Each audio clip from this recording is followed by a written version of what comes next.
Well, good afternoon. Thanks for coming. This is the last session of the day, Thursday. We made it. This is the student value proposition, engaging transfer students with degree pathways to limit friction. My name's Ted McKown. I'm the Senior Associate Director of Transfer Enrollment at Kent State University in Kent, Ohio. And I'm presenting today with... Hi, everyone. My name is Jonathan Gates. I'm a transfer enrollment specialist at Kent State University. Ted is my boss. Hi, I'm Billy Cern. I'm the transfer coordinator at Lorain County Community College, and we are located in Elyria, Ohio. Hi, I'm Mary Whitt, and I'm the coordinator of transfer and articulation in the University Transfer Center at Columbus State Community College in Columbus, Ohio. And I'm Melanie DiCarlo. I work at Eastern Gateway Community College. I am the Director of Articulation and Transfer, and I'm located in Steubenville, Ohio, about 25 miles from Pittsburgh, PA. All right, so let's get started. And here we are, another pathway presentation, right? So how many of you have come to NISTS before? And maybe you were new to transfer. Maybe this was 10 years ago. Or maybe you went to a statewide transfer conference and you were new and you heard this awesome presentation on degree pathways and you left that conference feeling like this is my one thing that we talked about this morning. I want to go back and I want to develop degree pathways. And so you did, and you made your plan, and after about a month, you realized how difficult that was. You realized that creating degree pathways are going to involve faculty. They're going to involve advisors, faculty at community colleges, advisors, specialists at various different locations.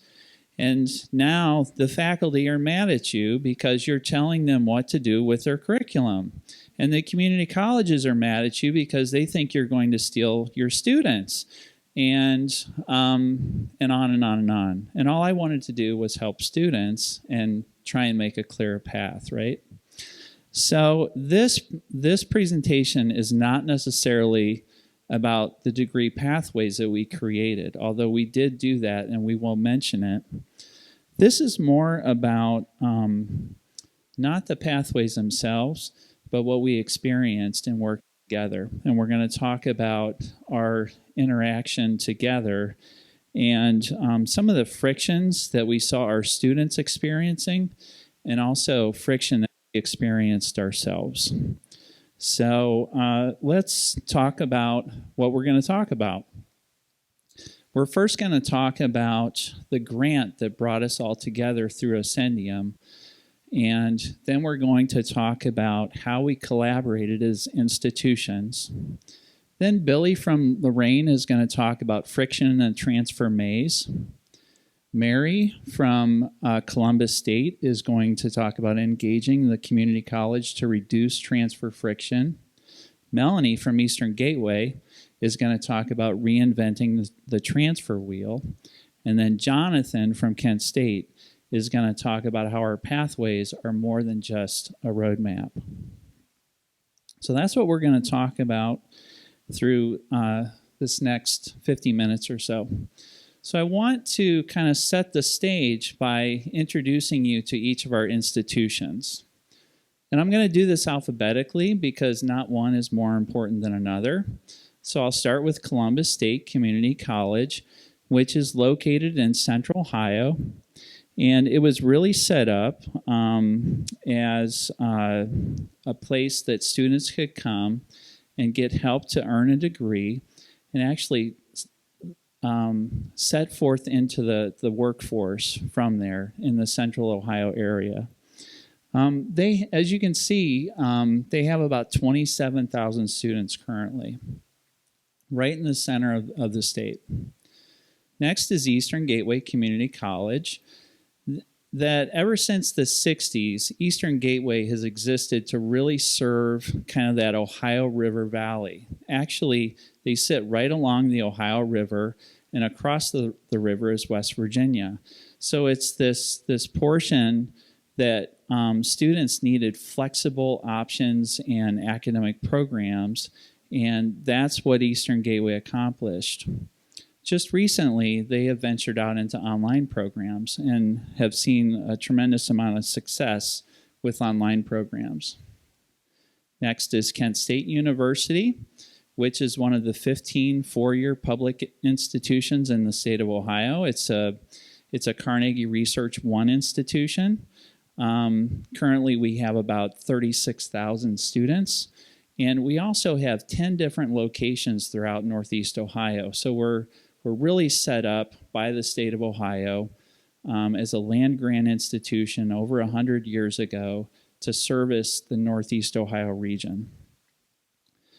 Last but not least, Lorain County Community College, that is set up to serve the west side of Cleveland, and has something really unique. And maybe you've read articles about what Lorain County Community College has done with their university partnership program, that they offer 2-year degrees, but 4-year institutions actually have space on their campus, and they're able to provide degrees right on their campus through various partnerships that they have. So the 4-year institution would actually be at Lorain. The student would never leave Lorain County Community College. They would get their associate's degree from Lorain, go to the university partnership, and they might get an engineering degree from the University of Toledo, a business degree from Kent State, etc., etc.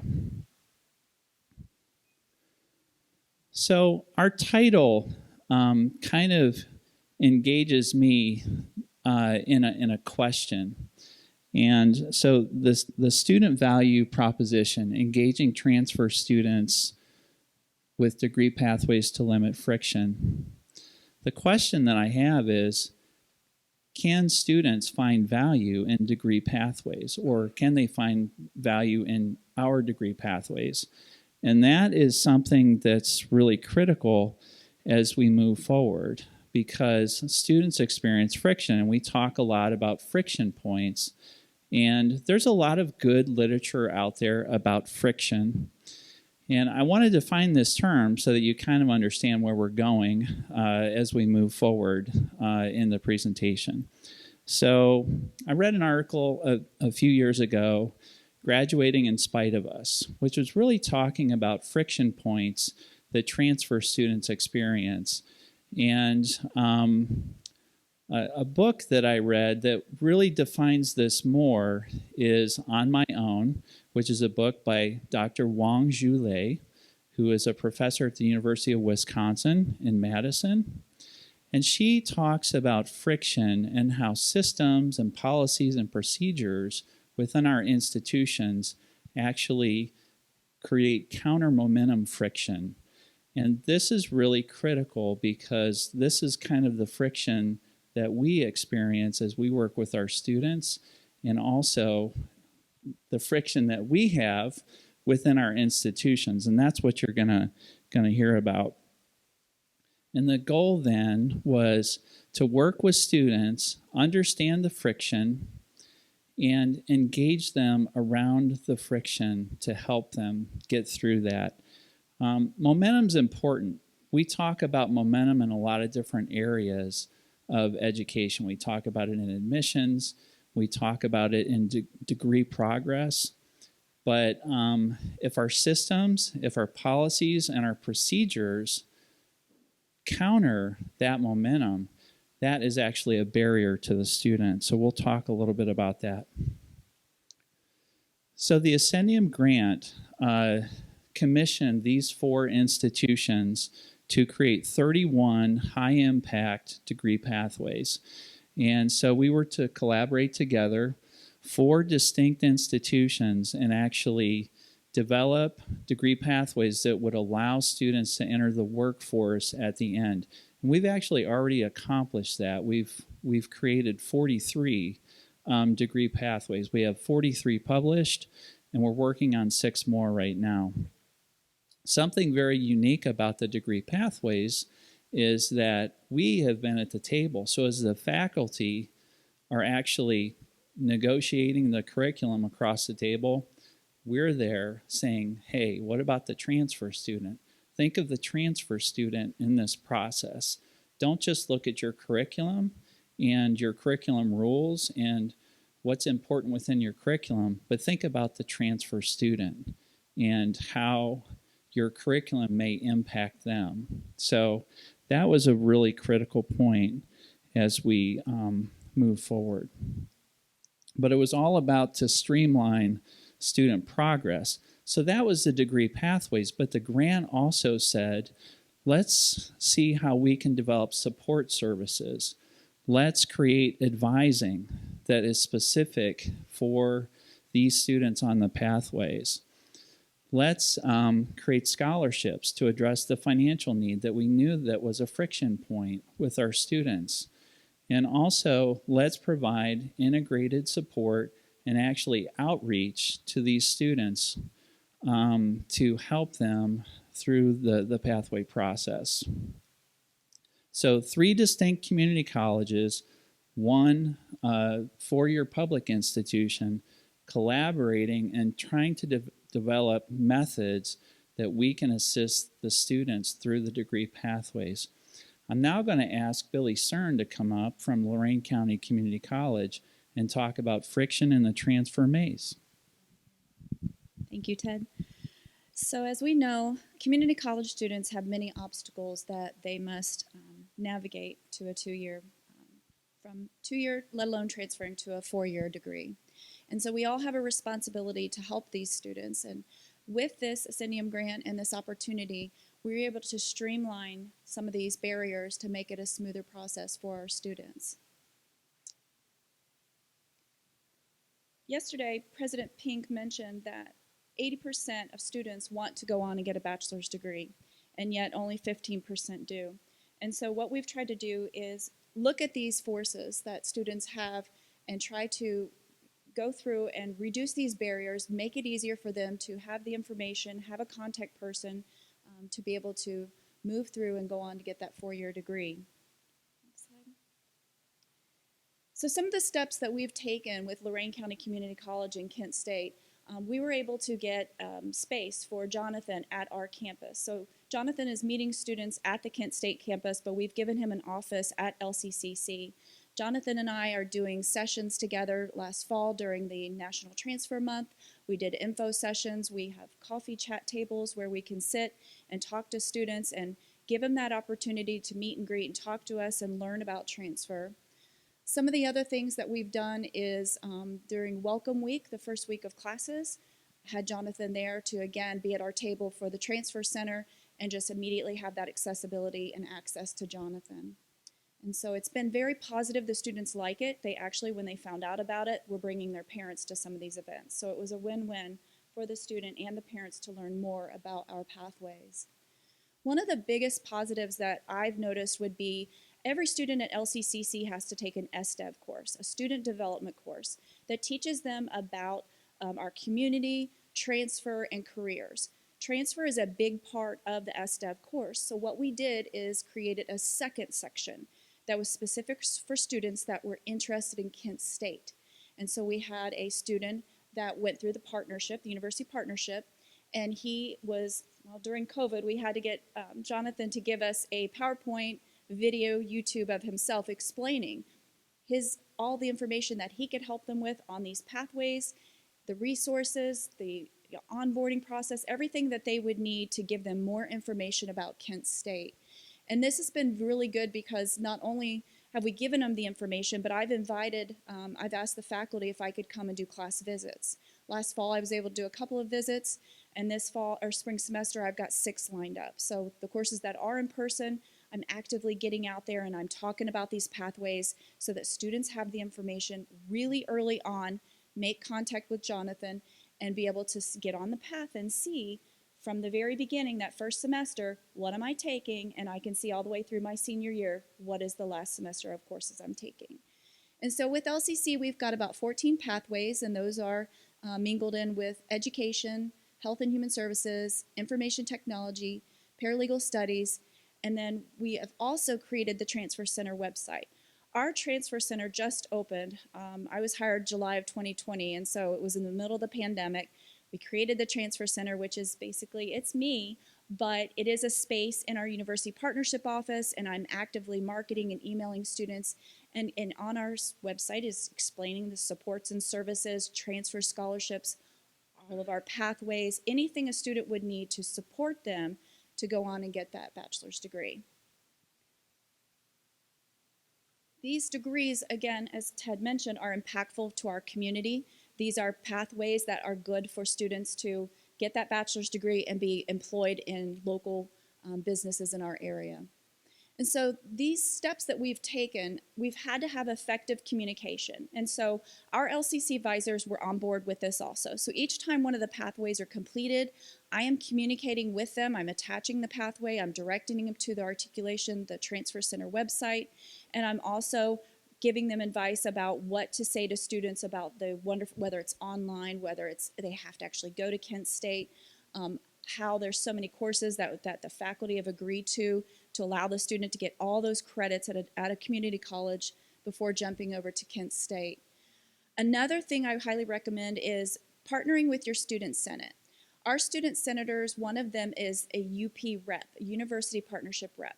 She's in our office once a week working, and she is working with and mentoring students that call the office, stop in the office. We've also have once a month a coffee chat. She and I, we went, we had some funding that we have $5 Starbucks cards. So anytime a student stops to talk at us at the table, we give them a card, they stay a little longer, and we start asking them, what is it you need to know? Where do you want to go? How can I assist you with transfer? So it's a name with a face, even with the mask. At least they're finding me, because if I sit in my office, they're not finding me. So I try to go where they are, and that's been really successful. I've teamed up with the marketing department at LCC. We're doing targeted texting. We have the, I believe it's Presence, where they're sending strategic text messages. And so during our UP fair, transfer fair, we're sending out specific messaging to our students about transfer, giving them a phone number, contact information to get a hold of us. And so with Jonathan and I, it's that regular reinforcement. It's getting them in front of Jonathan sooner so that we can make sure they're not wasting time and credits on courses that they don't need. So wrangling the friction, removing the barriers are helping our students. We all know that, you know, our campus, we have a lot of adult learners. They've got families, they've got children, they've got responsibilities with maybe they are a grandma and they've got their grandkids living with them and they're working. They have all these other things going on that just thinking about transfer is just another obstacle and a barrier for them. But with this Ascendium grant and with the work with the team and collaborating and talking about ways that we could really help our students has been very powerful. So we've been able to communicate these transfer options, give them clear structured pathways, building the strong advising team, supporting the faculty when they're at the table, as Ted mentioned. We have our 2-year, 4 years together in Zoom meetings, and they're talking and even battling out curriculum, but they're fighting for the student. Ultimately, we all know this is for the student. It's not anything else but to help our students get that bachelor's degree. With our support services and regular reinforcement, we are seeing students have this pathway that they're not stressed out about. They're able to get this done, and we're helping them from the beginning, the middle, and all the way through the end with all of our partners doing the same, goal of helping our students reach that bachelor's degree. So, thank you. Mary?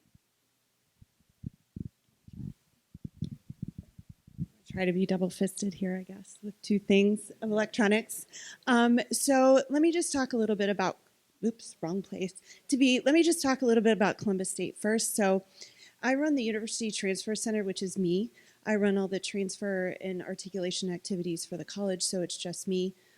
So pretty much anything that goes for transfer through Columbus State is me, but all the advising happens in different advising offices. So what I'm going to talk about kind of relates to that. I was thinking in my head a little bit. The other thing I want to give you a little bit of context about where Columbus State sits within the state is we have one big, large, giant, prestigious state university in our backyard, and we have about 6 private universities that we work with, all average anywhere from 1,000 to 3,000 students. So those are our primary transfer partners. What we're missing in Columbus is that mid-sized state-funded university, like I graduated from, that kind of fills those gaps in between. So a place like Kent State. So when our students want to go to a university like Kent State or Kent State, they have to go 2 hours in either direction outside of Columbus. So one of our largest problems that we have to tackle with on transfer are students' inability or unwillingness to relocate. So Columbus is pretty awesome, so a lot of students don't want to leave because of that. But then a lot of our students have parental pressure, family pressure, societal pressure, peer pressure. They have a lack of support, all kinds of things going into play that just prevent them from thinking about leaving. Okay. The other thing they have an issue with is everybody knows that a bachelor's degree is a lot more expensive than an associate's degree, and our students are very aware of that. So they are constantly thinking, how am I going to make up that difference? And if I move away, right? If right now I'm living at home and I have that parental, support to live at home, or I'm living with other family members, so I'm fed, I'm housed, whatever. If you're going to move away, you're giving up that material support. So how can you make up that difference? So they rely a lot on funding and scholarships and so forth. So they're constantly thinking about that gap. And that also kind of spins right back. Maybe I just won't go anywhere. Maybe I'll just stay here in Columbus. And also with employment, a lot of our students have really good jobs because Columbus is a growing city. So they have really good jobs. They're loath to leave and move to a place they're just not familiar with and try to get the same level of employment in that place. And going along with that, everybody pretty much knows the academic issues related to transfer, but in particular, what our students encounter in Columbus is a standards mismatch. So if you want those really popular majors like engineering, education, business, nursing, allied health, you're competing with a lot of students. Or you want to go into a major like communication or journalism, those are selective majors.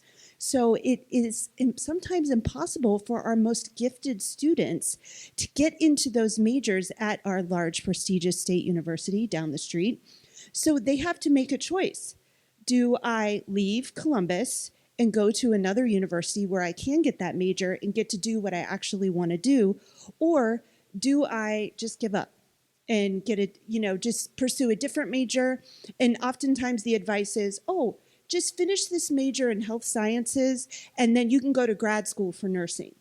Or just finish this major in hospitality management, and if you really want that business degree, you can get an MBA. Well, we all know how much graduate degrees cost, and they're not cheap. So that's a big deal for students. The other thing is desired environment. Not everybody wants to sit in large classrooms. Not everybody wants to pay a lot of money for parking. Everybody likes the experience there, but there are some students who want that, maybe not the super small environment, maybe not the big environment, but that environment in between. So that's why, through the Ascendium grant, we're trying to get more students to think kind of outside the outer belt and leave Columbus and go other places. So, like I said earlier, all of the advising on transfer, I have to rely on academic advisors who are supervised through our student affairs division. I'm academic affairs, and I have to rely on them to actually advise our students on our pathways and on transfer information. So what I've noticed over the course of the last 2 years, especially with the pandemic, is that we're all doing more with less. Right? We've lost a lot of people, especially in academic advising. We've lost a lot of funding, or the funding just isn't there anymore. And we certainly have reduced the amount of training and development we used to do with our advisors. I'm a case in point. This is the first professional conference I've ever been to in the 19 years that I've worked at Columbus State, because the funding just isn't there.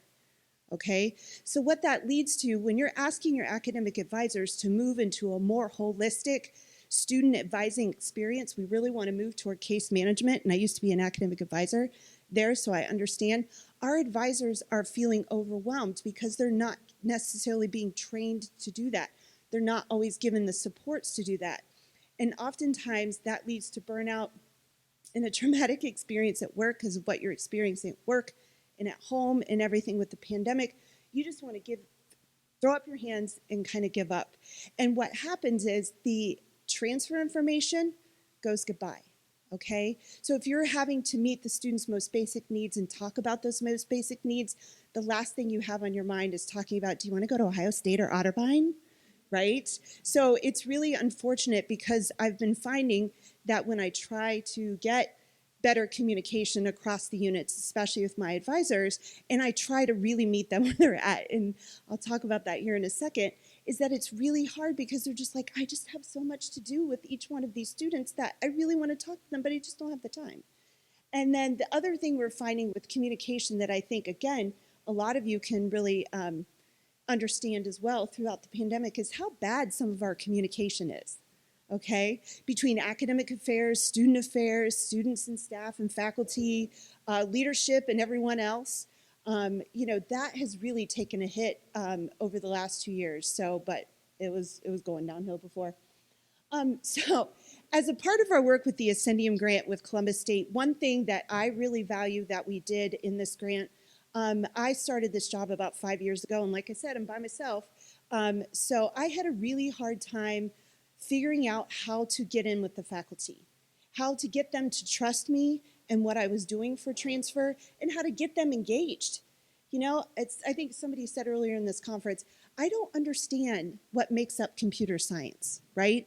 I can read the description, but when you start talking about C# and Java and all that stuff, I'm like, I don't know. So I really want the faculty involved. So what Kent State gave me, they forced our faculty to come to the table, and they forced their faculty to come to the table. We did virtual meetings together along with people like myself and those folks over there. We talked about the curriculum, and it was great because I'm a big curriculum freak.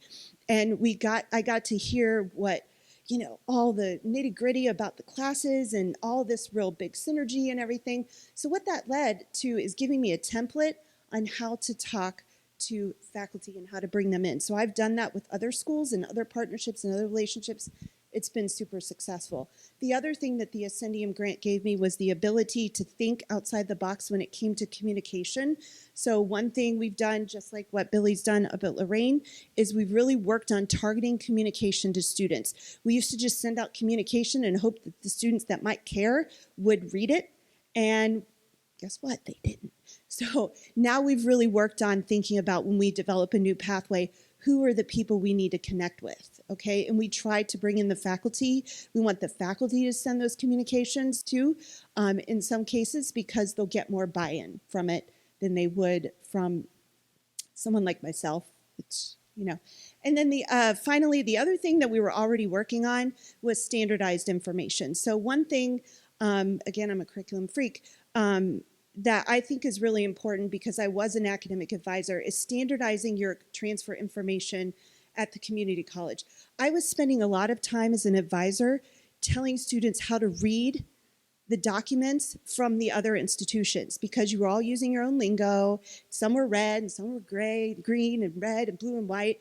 And it was kind of crazy because I was spending more time talking to students how to look at them, how to critique them, how to think about them, than I was talking about the actual programs. So by standardizing our information, what we've done is it makes it easier for advisors to hone in on the differences and be able to point those out to students so that they understand, look, this program is going to require you to go to class or get courses for an additional 4 semesters over the 4, you've already been here, or it's 6 or 7, so they're able to focus on that. The other thing we've done is we've added a pretty extensive note section.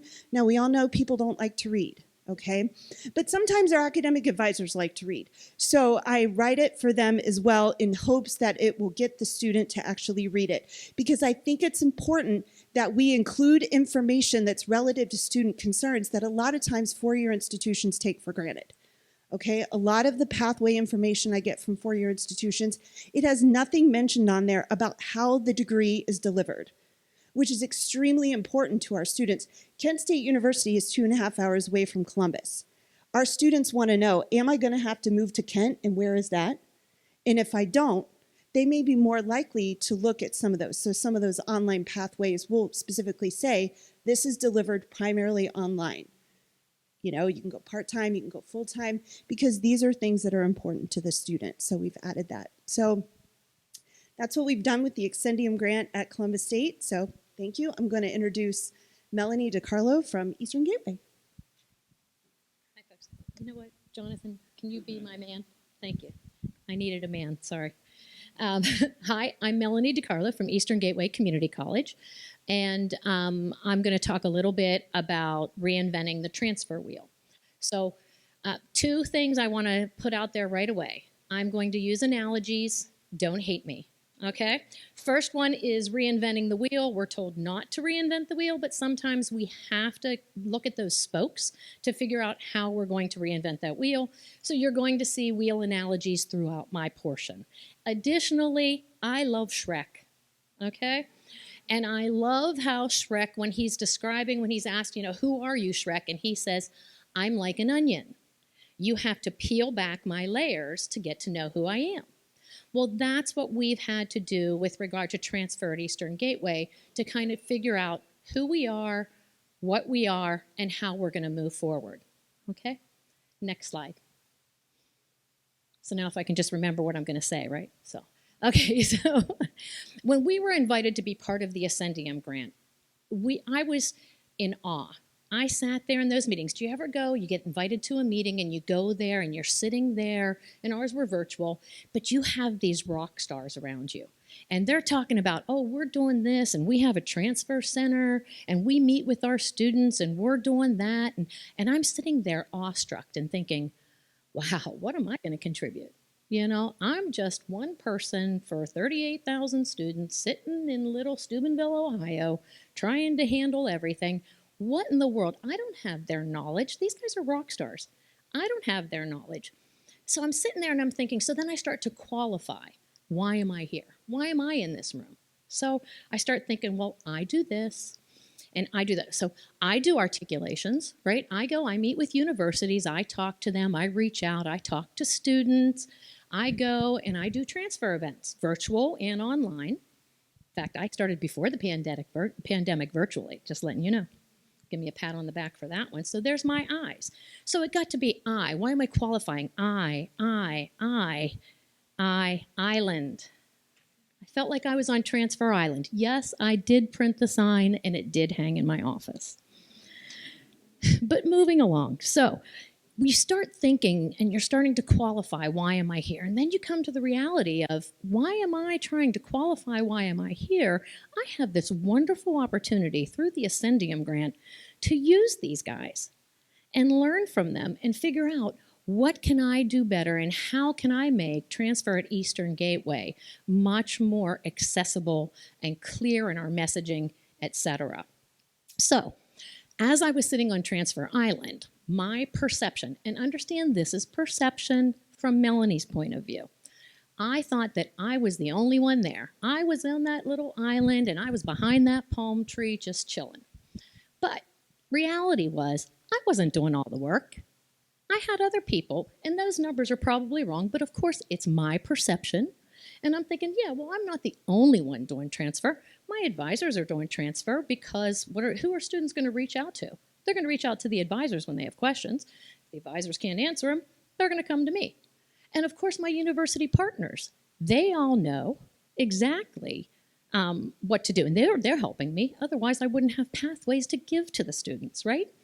So I started thinking, okay, so Melanie, you're not doing it all by yourself. What you need to do is you need to start, here's my onion analogy, peeling back the layers of the onion to figure out what is transfer at Eastern Gateway and what's our message. So what I started doing is I'm sitting there and I'm looking and I'm like, okay, so I've been around for a while in higher ed, new to transfer, starting my 5th year, but I've been in higher ed for 28 years. And so I'm sitting there and I started, so Jeff Tech, which is the precursor to EGCC. Jeff Tech became Jefferson Community College in '95. Change of mission. So we've had a transfer coordinator that whole entire time. So since '95, we've had a transfer coordinator. They've been doing their stuff. We have agreements in place. When I stepped in, there were agreements. So they're doing their thing. But then you start thinking, okay, so are they working in isolation over here? Or are they truly a part of a clear, connected part of my mission across the college? Does everybody understand how important transfer is to our students? I got some data this morning from our graduate survey. So out of all of our graduates for the last year, 390 students completed the survey. Out of those 390 students, 329 said that they want to continue their education after they get their degree from Eastern Gateway. That's 88%. So is our message, it's in the mission, we know it's in the mission, but is it truly a part connected across campus to the mission? Additionally, I started thinking, okay, so how are my students getting the information? So I do articulations and I do a good job, okay? So I have information out there, and now we have a web page. So in addition to the transfer events that I'll get to in a sec, we have a web page. And then I started thinking, oh no. So again, I'm also part of academic affairs, but to find my web page, you have to go over and go to admissions and then scroll down and go to tech prep and articulation. I don't know about you guys, but I'm not quite sure how many students understand what articulation is, right? So it's evident we had some work to do. So these guys, I'm sitting here and I'm listening to them and I'm thinking, okay, so the Ascendium initiatives, we're hitting those because the one-pagers, I don't know if they showed them, hopefully Jonathan's going to show them to you. They're great. They're really awesome one-pagers that we've developed. But I'm starting to think, like, how in the world am I going to move forward and get transfer where it needs to be at Eastern Gateway? Okay? So, Jonathan, next one. Thank you. So, I started thinking, what's rising to the top? As I'm peeling back those layers of my onion, what's rising to the top? Clarity and accessibility, right? So we need clarity of message. So when I'm talking about clarity of message, I'm talking about not confusing the students with words like articulation and the wonderful acronyms that we all love in higher education that we use all the time. We need to talk to them in their language so that they understand it, as well as anybody else wanting to get transfer at Eastern Gateway. So we need to be clear and concise in our messaging. Additionally, we need to make it accessible, meaning that if anybody wants to find information on transfer at Eastern Gateway, they should be able to find it. However they can find it. We want to make it easy. So when we think about your career services webpage, and it has these great blue blocks, big blue blocks, and it has nice fun things in there and pictures, guess what my transfer page is going to look like? Nice big blue blocks that know how to do it. If my students at my college know how to use that web page, why in the world am I going to make mine more complicated? What we want to do is we want to facilitate the access for the students, right? So in order to get my message out, I had to find my champions. So what did I become? The squeaky wheel. Another wheel analogy. I told you they're all through here, okay? So I became the squeaky wheel, and I just started talking about transfer to anybody who would listen. Yes, sometimes I did talk to myself, but it was all in good fun. It was okay. I didn't answer. Well, sometimes I did answer. But anyway, so you start talking, and you try to find out who helps me with transfer that I didn't realize. Student activities, right? My recruiters, because they're talking to folks at schools and saying, hey, Eastern Gateway, we have 200 articulation agreements with 35 schools. You can go to any one of these, blah, blah, blah. So you start thinking about it. My faculty, awesome that Kent forced them to sit in the room with the other faculty, even if it was virtual, and actually hash it out. But that made them appreciate transfer and made them understand that transfer is important and our students want to go. Remember I said that 88% of my graduates, they want to transfer. So we need to stop thinking about they're trying to steal my students and get to the point where, hey, what's the next step? The other thing, once you find your champions and you start including them, I do T3 events, transfer to the third power, transfer talk Tuesdays, okay? So if it's Tuesday, there's a transfer event at Eastern Gateway. Whether it's a virtual table, an in-seat table, anything of those lines, it's going to be transfer. Sometimes I sponsor them, info sessions, etc. We want students to understand, invite your champions, let them know, include them, make sure it's on social media, talk to them, invite them, say, hey, I'm going to have the director of career services at my meeting when I'm talking to you about transfer on Tuesday. Stop in and meet them, right? So as you're moving forward, you're connecting them. Now, the other thing that I wanted to talk about is a lot of times community college students, they plan from day one, right? Community college students notoriously wait until their last semester and say, oh, you know what, I think I want to transfer, but I'm in an AAS. You know what? And their business program is accredited, so guess what we have to do? I don't have my gen eds. I didn't get a couple of those courses the first year and second year that they get at the traditional residence campuses, etc. So what you want to start doing, and what we're trying to do, and I learned from these folks over here, is we're trying to improve our first year experience course to include more information on transfer. As part of that, I got on that committee. I clawed my way in. I got on the committee. That squeaky wheel again. What I did now is we have the transfer checklist, both virtual and on paper. On paper, pick it up around campus. Virtually, it's interactive. So if it says, I have 12 credits, what should I be doing? Guess what? Talk to career services. Have you talked to any universities? Click here to go to the transfer page. Click here to talk to somebody in career services. It's virtual. It's now part of the FYE course. It's all about trying to connect it and get that information in there and out. As well, there's other things too. Transfer Center, guess what? I'm going to have my own tab. I get a tab. So they're actually going to see me on the home page. Don't go there now, because you're not going to be, it's not pretty yet, but it will be pretty, I promise you. Okay? So what I want to do now is I'm going to move forward on these. So I already talked about the T3 events. We have an employee portal. So now what I'm doing is storing our one-pagers on the portal.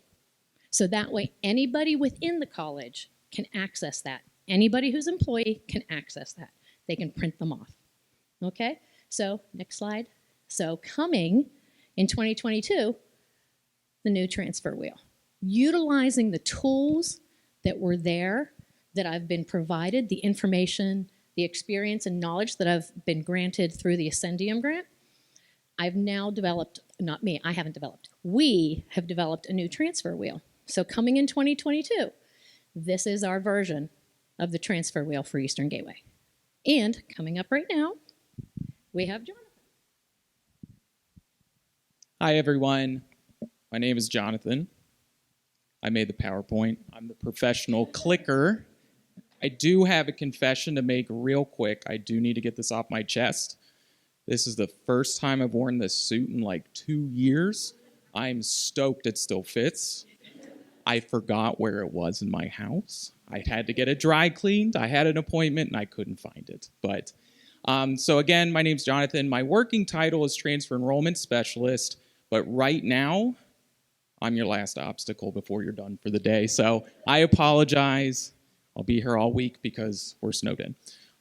So I'm going to talk about how we use pathways as more than just something academic that a student might follow their time at a community college, because we have found that it can be a lot more. So they do really offer, for me, a really unique device to keep track of students while they're at the community college. So instead of them coming their first semester, preferably, like Melanie said, yeah. If they come to me their first semester, I can track them all the way through. I can send them updates as we go, and I can kind of be that one-person liaison for the four-year institution. They ask me questions constantly that stump me. That is great, but they always send it to me first, and then we go and get that answer together from someone from our nursing department or financial aid or whatever. It also creates a really good use of our time so we can keep connecting with the community college advisors, because unless a student is able, well, unless you're able to ask an 18-year-old, like, hey, what do you want to do for the rest of your life? I'm 30, I don't know. Why are we asking 18-year-olds? Some of them know, some of them are great. Not all of them know.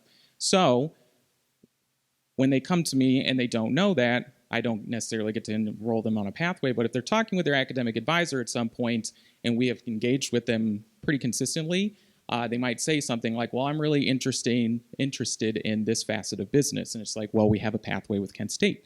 So then we, since we're in their ear, they are also in the student's ear with that. The students get connected with me, and then we get them on the pathway. Lastly, though, we keep that conversation between faculty open. So I think we're all under the general consensus that it is a great thing when faculty from two institutions come into the same room, but sometimes you have a pathway that's created and it's great and it works really well and they just kind of go their separate ways. we're human. We have tons of things to do. Our institutions have tons of things that are, priorities to that institution. It's not always about that. So through this grant and through a Kent State kind of device, we have a yearly review for each of our pathways. So anytime there's an update, it just gets nipped in the bud immediately, as opposed to 3 years later, a student comes, the classes are all wrong because there's been curricular changes on each side. So that's how we get on top of that. Melanie talked about kind of how we got into more specific marketing. When we're talking, so Ted and I are like strictly, housed in admissions at Kent State. We think about how we go to high schools and we talk to big rooms of people, and it's general information. And when you say something, it kind of like could be applicable to 10, 15 people at a time, and that's great. Transfer students are not like that. We all know that. They're very individual. They could be 18, they could be 50, they could come in with 5 credits, they could come in with 100. We don't necessarily know that until we sit down and engage and talk with them, and they can offer advice from there. So when we market to transfer students, we also have to be very specific. So I'm going to show you something that's not very specific in a second, actually. But this was for a College of Public Health pathway. So instead of me introducing a pathway to a student, which is a lot of words, it's a lot of blue on white, so they might just think, I'm not reading that. I have the attention span of 5 seconds like the rest of us. Thank you, smartphone. But you can kind of read some jargon about the College of Public Health. You can click right into the pathway. There's contact information on there. There's information about the application, about scholarships. So a student can kind of take this flyer and be like, I actually have a decent understanding of what this pathway could be without me ever explaining that pathway to them. Then they might reach out if they have more questions. That's when I got them. I can track them from there. This is the more general one that I laughed about, but this is one that we had created with Columbus State. If a student walked into Mary's office and just said, hey, I'm interested in going to Kent State, she could then whip this out. It's got information about pathways. It talks about the specific ones. This one's a little dated, but it's got links to all of the ones that we had created at the time. In Ohio, we also have something called an Ohio Guaranteed Pathway, OGTP. So a student could go to any of our 23 community colleges or 4-year universities, but usually the community colleges, take a set of 2 years, and then go to any of the 4-year programs in the state. So we want the students to be aware of that as well. We want to help them if they want to come to Kent State, so there's information about that and some contact information. This one's maybe the most specific because we had a pathway come out for our early childhood education program with LC3. So they would take, get their associate's degree at in Lorain, in Elyria. They would transfer to Kent, and then they would finish out their degree. So this was a way for Billy to send out more or less like a blast to anyone that could have maybe said, like, I'm interested in early childhood or just education as a whole. And it gives them very clear instructions about you start for some information here, review the pathway, and then schedule an appointment with me. We love virtual appointments. I do them constantly. I'm sure bunch of you do as well. Big rooms of people don't necessarily work for transfer students. Virtual appointments are awesome. Half an hour, that's all they need. They don't need to drive to campus. They're on their phone at work. They're in between classes. However it works, sometimes there's moms asking questions from the background trying to be sneaky, but like you definitely hear her, and she's kind of guiding the conversation. So, and then everything is co-branded. Everything makes it look like we are in partnership, we are in junction. We are, so we're not lying, but that just is good for the student to know as well.